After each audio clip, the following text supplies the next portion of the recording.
temps s'acharner à vouloir tenir Ranelagh? Qu'est-ce que ça veut dire exactement? Je dirais que, et pour nous, aussi bien pour l'ennemi, Ranelagh c'est un symbole. Et de plus, Ranelagh c'est la capitale de la province de Binlan, qui tiendrait Ranelagh, symboliquement tient Binlan. À côté de ça, il y a une question d'honneur et pour le moral de la troupe, si vous voulez.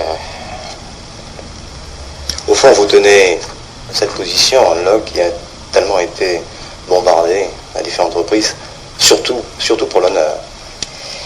En partie, je dirais même que, si vous voulez, c'est une position avancée. Quand même,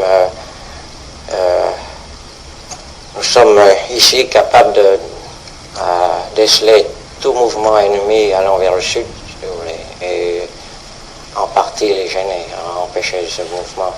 Est-ce que vous avez l'impression que la partie adverse, c'est-à-dire les Nord-Vietnamiens, essaieront dans un temps assez proche de reprendre cette position qui pour eux a aussi une valeur symbolique?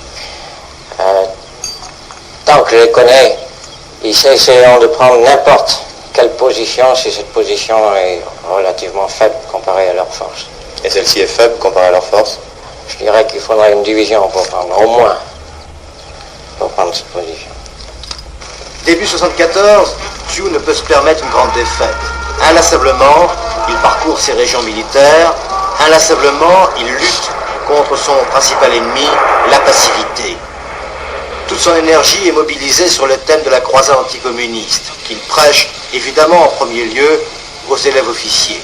Pour que les cadets n'aient aucun répit, pour qu'il n'y ait aucun échappatoire, pour que leur éducation soit parfaite, on les encadre par des officiers spécialement formés qui usent de procédés de la logique et de la dialectique pour faire ressortir l'évidence des vérités et la fausseté des erreurs.